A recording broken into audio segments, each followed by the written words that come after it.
Pour ne rater aucune de nos vidéos, n'oubliez pas de vous abonner et d'activer la cloche.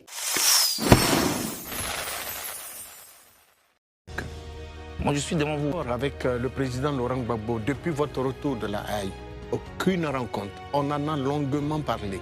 Y a-t-il aujourd'hui une fumée blanche qui... Puisque vous êtes dans une position de rapprochement justement de cet électorat-là. Je vous ai déjà dit que... Un rapprochement qui s'annonce? Il y a des questions que le temps règle. Seulement, pendant ces moments de froid, parce qu'une relation humaine fait partie des variables. Et comment vous vous comportez, comment vous gardez le silence pendant ces moments froids. Parce qu'autour d'un leader, il y a ceux qui pensent qu'ils occupent maintenant une place et que votre retour peut les dégager de là. Il faut prendre tout cela en compte. Laurent Gbagbo, ce n'est pas mon ami, c'est un papa, c'est moi qui le dis.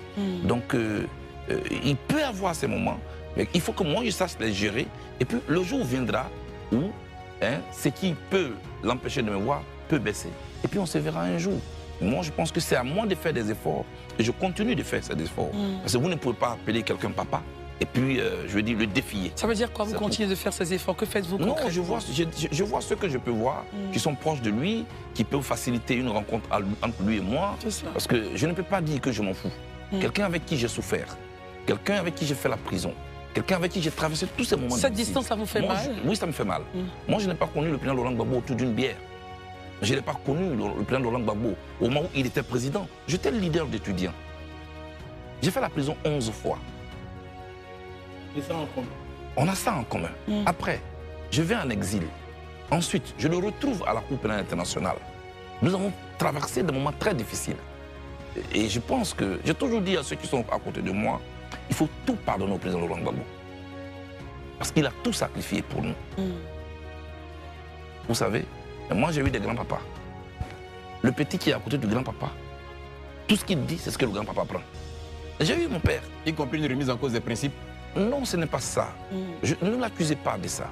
Non, je demande juste. C'est pas du tout. On pardonne tout, y compris une remise en cause des principes. Je demande. Hein. Ça, c'est moi. Vous n'êtes pas obligé de faire comme moi. Ah, d'accord. Moi, je dis, moi, je lui pardonne tout. Parce que moi, je sais ce qui nous lie. Et donc, sur cette question, n'insistez pas.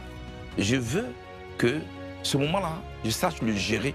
Et puis, un jour, si bien Dieu le veut, je veux le voir. Parce que je veux le voir. La question de votre candidat, non, que dis-je, la question donc de votre inscription sur la liste électorale, pensez-vous qu'à l'état actuel des choses, c'est derrière moi. Non, je dis que c'est derrière moi. Il a répondu à la question. Les législatives qui savent. Oui, pour le moment, c'est derrière moi. Là où je suis en ce moment, je ne réduis pas tout à ma personne. Je dis, depuis le lundi 8 septembre, le Conseil constitutionnel